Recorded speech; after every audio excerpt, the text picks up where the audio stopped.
বাংলাদেশের চলচ্চিত্র জগতের ৯০-এর দশকের একজন জনপ্রিয় অভিনেতা ইলিয়াস কাঞ্চন। তিনি শুধু একজন সফল অভিনেতাই নন, বরং একজন সমাজসেবী হিসেবেও সমান পরিচিত।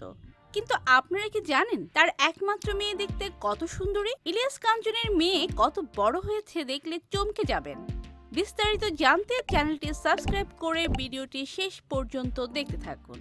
সুপ্রিয় দর্শক, ইলিয়াস কাঞ্চন ১৯৫৬ সালের ২৪শে ডিসেম্বর কিশোরগঞ্জ জেলার করিমগঞ্জ উপজেলায় জন্মগ্রহণ করেন।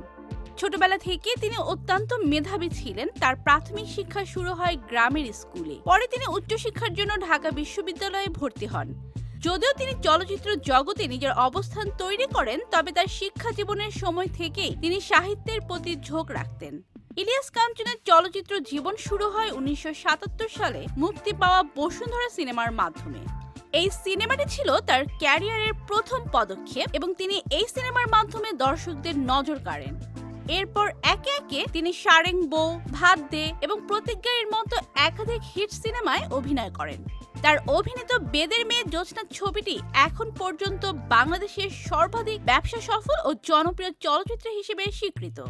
তার অভিনয় দক্ষতা এবং সুদর্শন লুক তাকে দ্রুত দেশের সেরা নায়কদের কাতারে স্থান করে দেয়। ইলিয়াস কাঞ্চন ১৯৮০ এবং ১৯৯০-এর দশকে বাংলাদেশের অন্যতম জনপ্রিয় চলচ্চিত্র অভিনেতা হিসেবে খ্যাতি লাভ করেন। তার অভিনীত চলচ্চিত্রগুলো যেমন বাণিজ্যিক সাফল্য পেয়েছে, তেমনি দর্শকদের মনে চিরস্থায়ী ছাপ রেখে গেছে। তিনি একাধারে রোমান্টিক, অ্যাকশন এবং সামাজিক সচেতনতার উপর ভিত্তি করে তৈরি সিনেমায় অভিনয় করে নিজের বহুমুখিতা প্রমাণ করেছেন। ইলিয়াস কাঞ্চন তার দীর্ঘ ক্যারিয়ারে অসংখ্য পুরস্কার পেয়েছেন। তিনি জাতীয় চলচ্চিত্র পুরস্কার সহ বিভিন্ন সম্মানজনক পুরস্কারে ভূষিত হয়েছেন। এছাড়া তার সড়ক নিরাপত্তা কর্মসূচির জন্য তিনি আন্তর্জাতিক অঙ্গনেও প্রশংসিত হয়েছেন। ব্যক্তিগত জীবনে ইলিয়াস কাঞ্চনের প্রথম স্ত্রী ছিলেন জাহানারা কাঞ্চন। জাহানারা ছিলেন অত্যন্ত সুন্দরী এবং সহজ সরল একজন নারী। তাদের সংসার ছিল সুখী এবং তাদের ২ সন্তান রয়েছে। এক মেয়ে ইসরাত জাহান ইমা এবং এক ছেলে মিরাজুল মঈন জয়। ১৯৯৩ সালে এক মর্মান্তিক সড়ক দুর্ঘটনায় তার স্ত্রী জাহানারা কাঞ্চন মারা যান। এই দুর্ঘটনাটি ইলিয়াস কাঞ্চনের জীবনে এক গভীর প্রভাব ফেলে এবং এরপর থেকেই তিনি সড়ক নিরাপত্তা সচেতনতা বাড়াতে কাজ শুরু করেন। তার মেয়ে ইমা কাঞ্চন এবং ছেলে জয় তাদের বাবার কাছ থেকে ভালো শিক্ষা এবং আদর্শ গ্রহণ করেছেন। ইমা তার বাবার মতোই সমাজসেবামূলক কাজে নিজেকে সম্পৃক্ত করেছেন। তার মেয়ে দেখতে বেশ সুন্দরী। ইলিয়াস কাঞ্চনের ছেলে জয় বর্তমানে পেশাগত জীবনে প্রতিষ্ঠিত। ইলিয়াস কাঞ্চন সবসময় চেষ্টা করেছেন তার সন্তানদের সঠিক পথে পরিচালিত করতে এবং জীবনের মূল্যবোধ শেখাতে। ১৯৯৩ সালে স্ত্রীর মৃত্যুর পর ইলিয়াস কাঞ্চন নিরাপদ সড়ক চাই নামে একটি আন্দোলন শুরু করেন।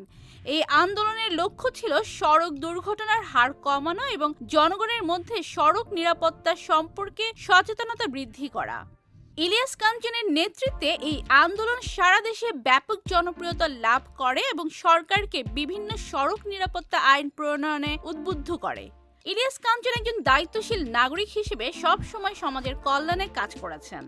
তিনি শুধু সড়ক নিরাপত্তা নয়, বরং বিভিন্ন সামাজিক উদ্যোগেও নিজেকে সম্পৃক্ত করেছেন। ইলিয়াস কাঞ্চনের জীবন কেবলমাত্র একজন অভিনেতার জীবনের গল্প নয়, এটি একজন সংগ্রামী, আদর্শবান এবং সমাজসেবী অভিনেতার গল্প। তার পরিবার, ক্যারিয়ার এবং সমাজের প্রতি অবদান তাকে বাংলাদেশের ইতিহাসে এক বিশিষ্ট স্থান দিয়েছে। যদিও তিনি এখনো অভিনয়ে নেই, তবে তার জনপ্রিয়তা এখনো আগের মতোই। তো প্রিয় দর্শক, ইলিয়াস কাঞ্চনের সিনেমা কারা কারা দেখেছেন কমেন্টে জানিয়ে দিন এবং নতুন নতুন ভিডিও পেতে আমাদের চ্যানেলটি সাবস্ক্রাইব করুন। ধন্যবাদ।